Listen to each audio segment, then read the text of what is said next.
Brasil.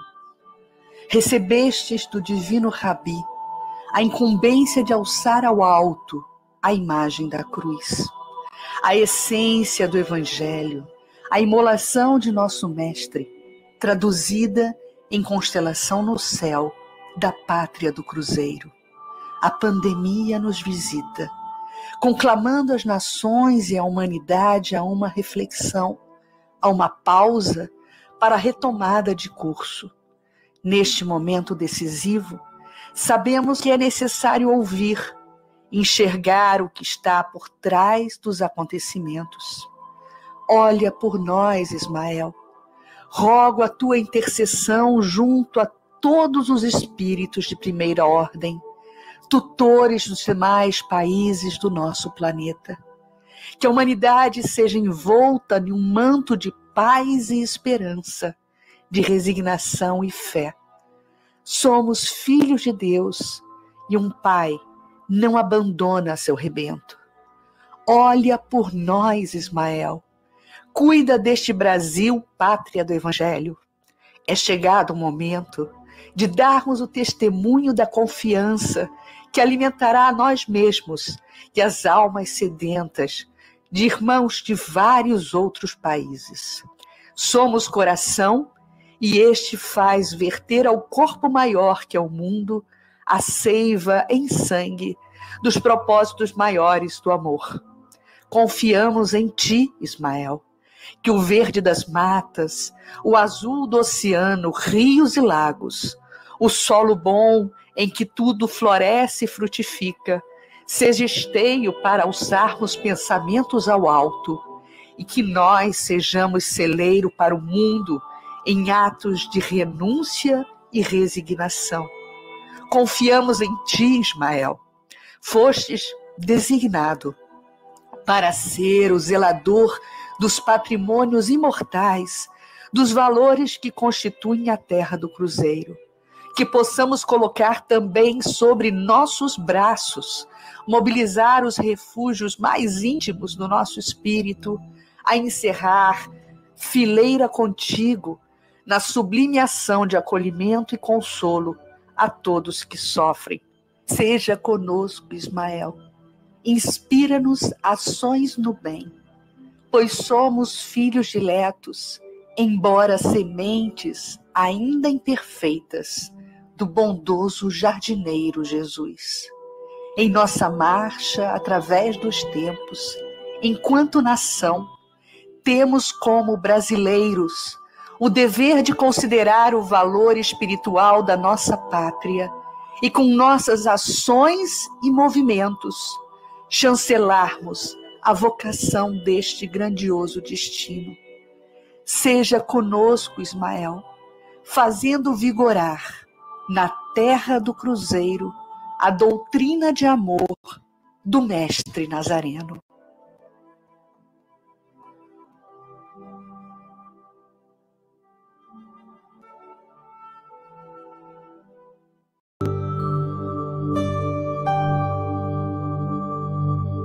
Hoje a gente vai se debruçar sobre o capítulo 11 da obra, né, que é foco temático do nosso estudo, Brasil, Coração do Mundo, Pátria do Evangelho, esse livro maravilhoso aqui, editado pela Federação Espírita Brasileira, psicografia de Chico Xavier, sob os auspícios do espírito Humberto de Campos. E nós estamos no capítulo 11 e vamos detalhar algum conteúdo do capítulo sobre os movimentos nativistas. Então, vamos começar a se debruçar sobre o conteúdo desse capítulo, mas antes da gente, propriamente dito, começarmos o capítulo em si, eu acho importante a gente fazer uma recuperação aqui de um recorte histórico de tudo que a gente tem visto até esse momento, né, nessa construção, né, de bastidor da pátria do Evangelho. Nós já falamos em lives anteriores que todo o processo de colonização do Brasil, e nesse capítulo a gente vai estar no comecinho do século XVII, todo o processo de colonização do Brasil, desde 1500, foi marcado por vários ciclos econômicos. Então, nós começamos com o ciclo do pau-brasil, né, que foi um ciclo eminentemente extrativista, né, onde os portugueses que aqui estavam já travando contato com a pátria brasileira extraíam de forma brutal, né, todos os recursos naturais, e dentre eles o mais valioso até aquele momento tinha sido encontrado, né, o potencial comercial do pau-brasil, que era vendido na Europa a alto custo, porque da madeira do pau-brasil eles conseguiam extrair um líquen vermelho, e naquele momento, ainda final da Idade Média, né, na Europa, apenas os nobres e o alto clero tinha permissão cultural para usar a cor vermelha. Então, a cor vermelha era símbolo de status. E exatamente por isso, essa matéria-prima do pau-brasil, ela era comercializada, essa tinta vermelha para tingimento das roupas, era comercializada dentro de uma estrutura comercial muito lucrativa. Então, o pau-brasil se tornou o grande foco, né, de procura de todos os colonizadores portugueses, que levaram toneladas de madeiras, troncos de pau-brasil, para serem comercializados na Europa. E, nesse momento, quem era o braço forte? A nação indígena. Então, os índios eram serviciados, eles eram utilizados, constrangidos a colaborar com os portugueses nesse processo de extração do pau-brasil. Esse foi o nosso grande primeiro ciclo econômico. Logo depois do pau-brasil, veio o advento do ciclo da cana-de-açúcar. E, nesse momento, Salvador ainda era a capital da colônia, né? E todos os esforços de povoamento, todos os esforços de infraestrutura, todos os esforços de vivências e habitação aconteciam no nordeste do país, nas proximidades da capital, Salvador. E a cana-de-açúcar era muito bem, eficientemente plantada e colhida, né? A safra era muito boa em Pernambuco. E Pernambuco, nesse momento, começa a se destacar, né, enquanto vila produtora da cana-de-açúcar, produzindo aí, de forma bastante contundente, um papel eficaz dentro do segundo grande ciclo econômico brasileiro, que foi a cana-de-açúcar. E aí, após esse momento do ciclo da cana-de-açúcar, a gente começa a ver uma efervescência muito grande dentro das vilas nordestinas, né? Porque isso começa a movimentar todas aquelas cercanias em torno da cidade de Olinda, que foi uma grande, foi e é até hoje, né, uma significativa cidade do estado de Pernambuco, a própria capital Recife, hoje capital Recife, também foi muito beneficiada com esse segundo momento desse ciclo econômico da cana-de-açúcar. Após esse segundo ciclo, nós trabalhamos, né, estudamos na aula passada, no encontro passado, sobre a questão dos bandeirantes. E os bandeirantes tinham como foco a busca por pedras preciosas, por metais e pelo ouro. E esse movimento dos bandeirantes, ele teve o seu fulcro, né, a sua origem, a sua organização maior a partir dos paulistas, a partir de Piratininga, né, a partir de São Paulo, da Vila de São Paulo, né, São Vicente, que depois se tornou Vila de São Paulo. Pátio do Colégio, né, todo aquele começo ali da história de São Paulo, da cidade de São Paulo e do estado de São Paulo. Então, trabalhamos no encontro passado a questão dos bandeirantes.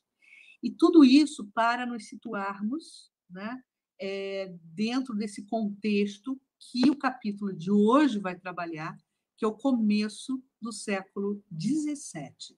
Nós estamos no começo do século XVII, no processo de colonização do Brasil. E os bandeirantes, né, vimos que tiveram, nesse grupo pioneiro dos bandeirantes, teve a chancela espiritual, né, fazia parte de um planejamento espiritual do próprio Ismael, né, anjo tutelar do nosso país, que previu, né, a chegada dessas lideranças desses homens corajosos, intempestivos, né, que não se detinham diante das florestas, diante das matas, em busca do ouro. Fernão Dias Paz Leme foi um dos grandes bandeirantes. Ele teve um capítulo, né, uma participação bastante ativa no capítulo do encontro passado. Falamos aqui, comentamos aqui do quanto ele tinha compromisso com a própria causa, né, e com a sua própria missão, e para a manutenção da própria ordem das caravanas que ele organizava, das expedições que ele organizava, ele, para manter a ordem daquele grupo, né, para que não se perdesse o foco de trabalho daquele grupo, em busca do minério, em busca do ouro, Fernão Dias, ele, inclusive, acabou determinando o enforcamento do próprio filho, que começou uma revolta dentro do grupo, né, dessa expedição, dessa grande última expedição, que ele empreendeu, acompanhado do próprio filho, de vários outros familiares, e determinou o enforcamento do filho. Então, nós vimos toda essa saga dos bandeirantes no nosso último encontro. E os bandeirantes tiveram um papel fundamental nesse processo de interiorização, né, de ocupação, de interiorização dos sertões, como dizem os historiadores, né? Porque todo o processo de ocupação, num primeiro momento, se deu ao longo da costa, ao longo do litoral, né? E os bandeirantes tiveram esse papel fundamental nesse processo de interiorização, nesse processo de desbravamento de novas terras. Com isso, eles contaram de novo com um contributo inequívoco da nação indígena, dos indígenas, que eram os verdadeiros donos desse território ainda inexplorado, e sabiam os caminhos e conduziam os bandeirantes pelas matas nesse processo de desbravamento do interior. E, por isso, né, nós podemos atestar, né, e comprovar, a partir das linhas ofertadas por Humberto de Campos no livro, na obra Brasil, Coração do Mundo, Pátria do Evangelho, o quanto o quanto foram importantes os bandeirantes nesse processo de planejamento estratégico para ocupação do interior do nosso país ainda inexplorado. Esse nosso país que tem dimensões continentais. Então, os portugueses, né, o colonizador português, desde o primeiro momento, lá atrás, em 1500, sempre se deparou com esse desafio. Como manter, né, um território gigantesco sob a guarda, sob o cuidado, né, de uma nação, né, que, dentro do contexto europeu, era uma nação bastante incipiente ainda, não era uma nação, Portugal não tinha, né, essa prevalência em termos de estrutura militar, em termos de estrutura de segurança, para poder manter, né, de forma exitosa, unido, né, e sob controle, um território tão gigante. Então, eu me lembro que já tivemos oportunidade de comentar, inclusive aqui, nessa live, né, o companheiro Elahá sublinhou de forma bastante positiva, né, essa curiosidade de como todo esse processo de manutenção, de todo esse processo de controle sobre o território, como esse processo foi auxiliado pelo mundo espiritual. Porque se nós formos nos deparar, contarmos, né, pela lógica, a gente diria que isso foi uma missão impossível, que os portugueses conseguiram cumprir essa missão impossível de manter tantos milhares de quilômetros de costa sob a guarda, sendo exitosos no controle de todas as tentativas de invasões de outros países. Inclusive, no capítulo de hoje, a gente vai falar muito sobre essas novas tentativas e novas investidas francesas em relação ao território brasileiro. Mas como é que Humberto de Campos começa a narrativa desse capítulo? E é curioso o título que ele dá a esse capítulo, que depois, no finalzinho da minha fala, a gente vai comentar o porquê da curiosidade do título, Os Movimentos Nativistas. Então, Humberto de Campos nos situa exatamente nesse momento, né, onde está o auge, né, dessa corrida do ouro. A procura do ouro, diz ele, constituía a ansiedade incentivadora de todos os espíritos. Então, era a motivação maior que impulsionava os homens daquele momento a procurarem, né, pelo ouro e, de uma certa forma, a motivarem as consequências advindas dessa procura, que era o processo de construção das cidades, da descoberta de novos territórios, do engajamento humano daquele grupo para que houvessem novas iniciativas em termos de técnicas, em termos de construção de cidades, enfim, essa era a grande motivação de bastidor, né? E esse era o grande impulso espiritual que era fomentado sob os auspícios desses nossos protetores espirituais e do grupo de trabalho de Ismael em relação aos destinos do Brasil. Então, somente mais tarde, diz Humberto de Campos, as bandeiras audaciosas, porque sempre há um desafio, esse processo de interiorização, iniciadas com a Coragem Paulista, porque foi o grupo de São Paulo que mais se destacou nesse processo de bandeirantes, né? Rasgaram os véus espessos do cipoal da Mata Virgem, descobrindo os vastos lençóis de uma infinita riqueza. Então, o olhar do colonizador, nesse começo do século XVII, deixa um pouco de lado, né, os desafios do plantio da cana-de-açúcar, deixa um pouco de lado a busca por novos engenhos no nordeste do país, para lançar um olhar mais acurado sobre os desafios da questão das expedições bandeirantes à procura do ouro e das pedras preciosas. Mais à frente, no capítulo, Humberto de Campos começa a pontuar uma série de insurreições que aconteciam nas vilas, especificamente do Nordeste. Então, Humberto de Campos vai novamente esclarecer que a capital, né, o controle do reino, né, ultramarino, que era a nossa colônia brasileira para Portugal, ainda continuava sendo, esse controle continuava emanando de Salvador. A cidade do Rio de Janeiro tinha sido eleita, né, pelos governadores, pelo vice-rei e por todos aqueles que participavam da administração da colônia, como um ponto estratégico muito importante, porque nós tínhamos as colônias espanholas ao sul, né, ali fronteiriças com o território que hoje é o território do Rio Grande do Sul. Então, toda aquela região cisplatina era uma região de inúmeros combates entre portugueses e espanhóis, ainda lutando pelo controle estratégico daquela área.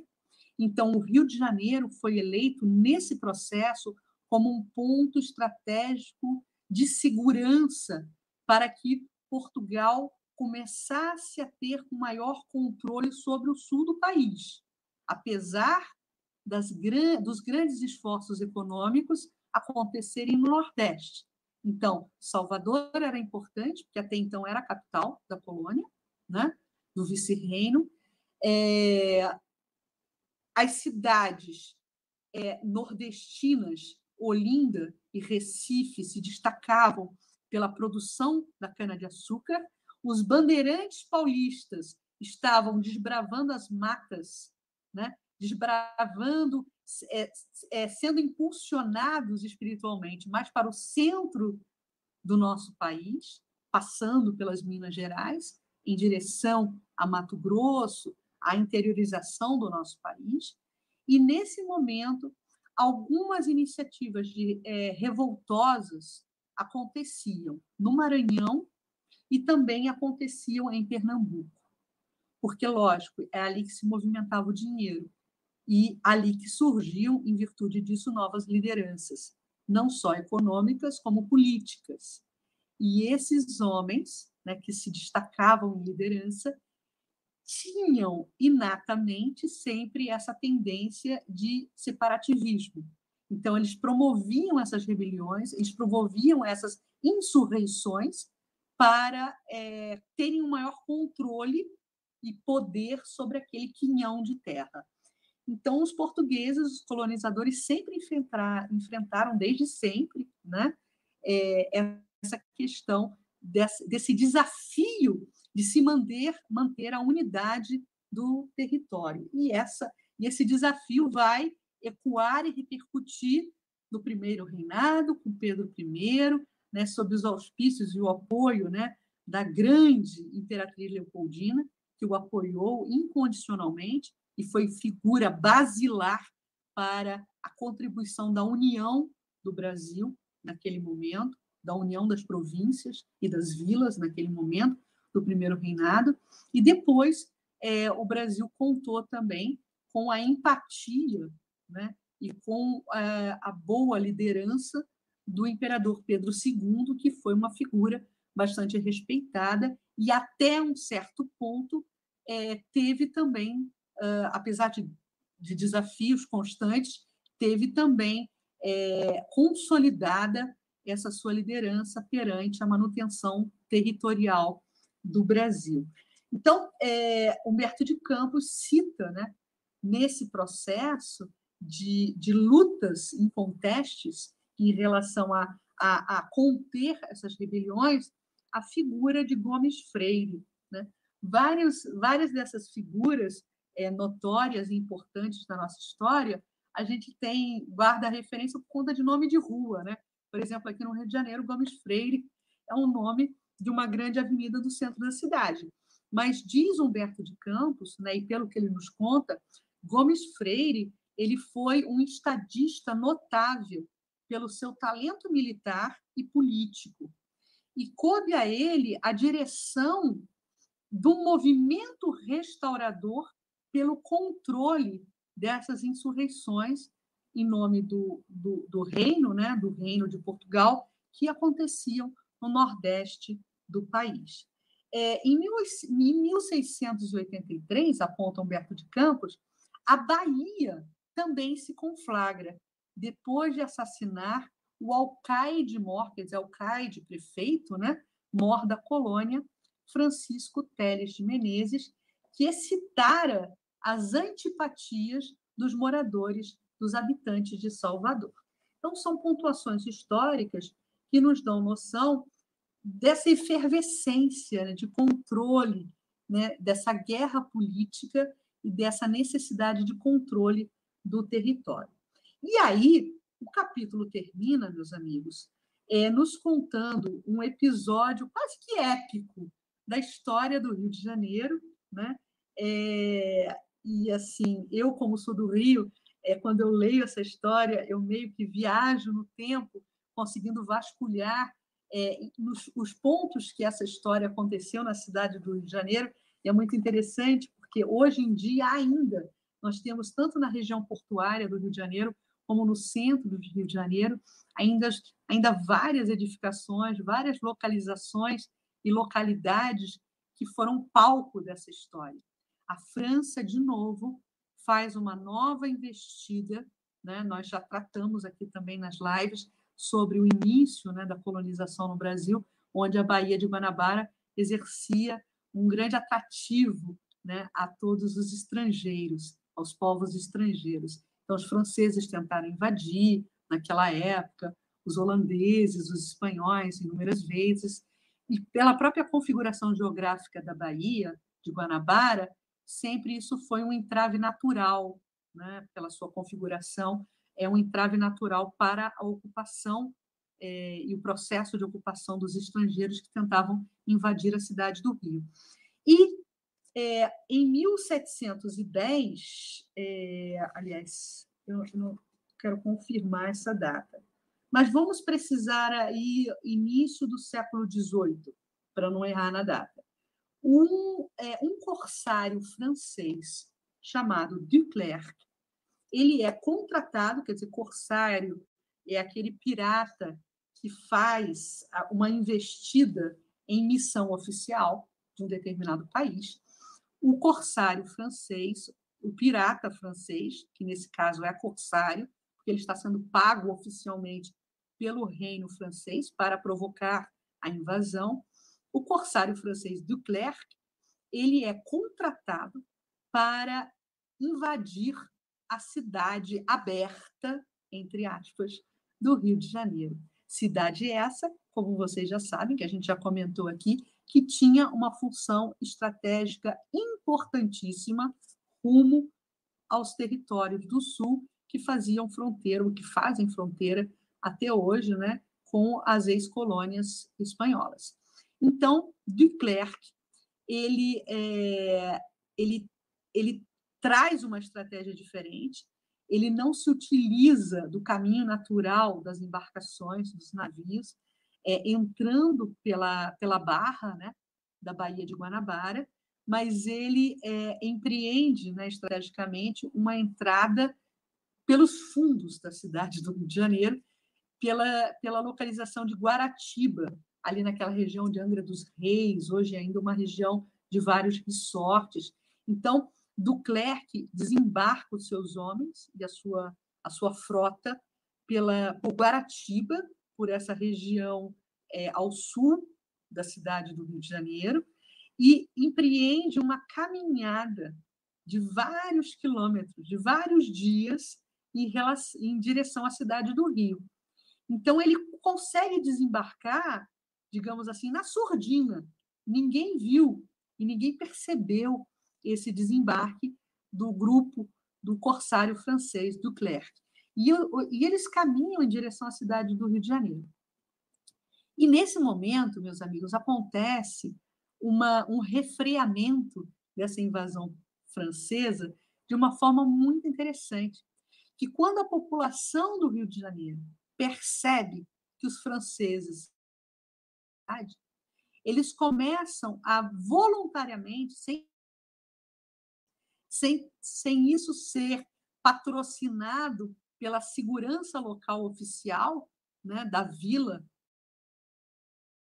do Rio de Janeiro, né, da província do Rio de Janeiro, nesse momento já é uma província, sem nenhuma organização estatal, né, de Estado de segurança, a própria população da cidade do Rio de Janeiro, imbuída, né, desse sentimento nativista, e daí é interessante porque Humberto de Campos dá esse título ao capítulo, há um sentimento nativista que começa a florescer entre os habitantes da pátria do Evangelho.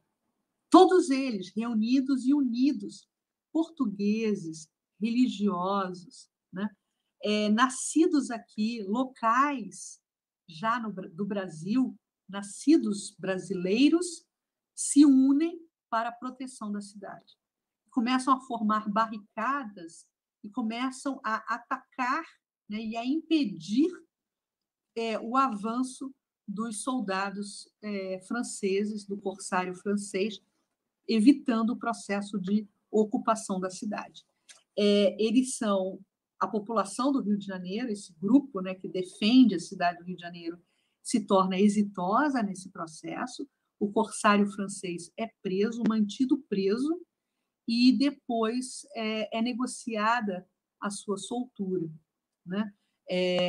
Não é negociada a sua soltura, mas ele acaba sendo assassinado num dos locais onde ele era mantido aprisionado, e esse assassinato ele não encontrou, né, solução até hoje. Não se sabe, é um mistério até hoje do porquê do porquê, quem praticou esse assassinato do corsário francês Duclerc. E no final do capítulo, Humberto de Campos menciona uma segunda invasão, e essa foi mais forte, com um contingente francês bem maior, uma segunda invasão francesa, à cidade do Rio de Janeiro, por Duguay-Trouillin. Ele vem com uma armada absurda, com vários navios, acompanhado de cerca de 1.000 combatentes. Era um contingente bastante significativo para esse começo do século XVIII, você conseguir reunir 1.000 combatentes para a invasão de uma cidade, né, que não chegava a tantos mil habitantes reunidos no núcleo central da cidade, né? O governador foge com quase todos os elementos da população. Esse segundo invasor francês ele obtém êxito no processo de ocupação da cidade e depois ele promove, né, uma negociação à base de resgate. E a coroa portuguesa ela precisa pagar um valor absurdo para a época para poder novamente ganhar o controle da cidade do Rio de Janeiro. E aí, no final do capítulo, né, o Humberto de Campos também faz referência ao monarca português que ocupava o trono de Portugal à época, Dom João V, chamado de um magnânimo. Esse monarca português ele era tão aficionado por essa questão da vida futura e de conseguir ganhar ou assegurar para si próprio um lugar no céu, que ele investe volumosas quantias de dinheiro, né, sem se importar com o povo propriamente dito. Ele investe volumosas quantias de dinheiro na construção de símbolos religiosos, na construção de mosteiros, na construção de conventos, na construção de igrejas, tudo isso comprando o seu passaporte para o céu, né?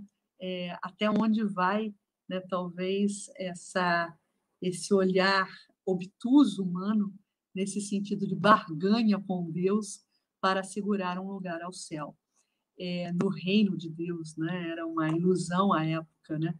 Inclusive, vários documentos da Idade Média também nos mostram que muitos religiosos daquela época, muitos nobres, muitos monarcas chegavam a comprar e a obter escrituras do Vaticano que distribuíam pedaços de terra no reino de Deus, no reino dos céus, para aqueles que desencarnassem, né, e tivessem assegurado esse lugar garantido no céu, né? E depois, no século XIX, Paris, do século XIX, o Livro dos Espíritos e a Codificação dos Espíritos vem descortinar esse véu e vem nos ensinar a justiça divina e todo esse processo de relação do homem com Deus, o processo de imortalidade da alma.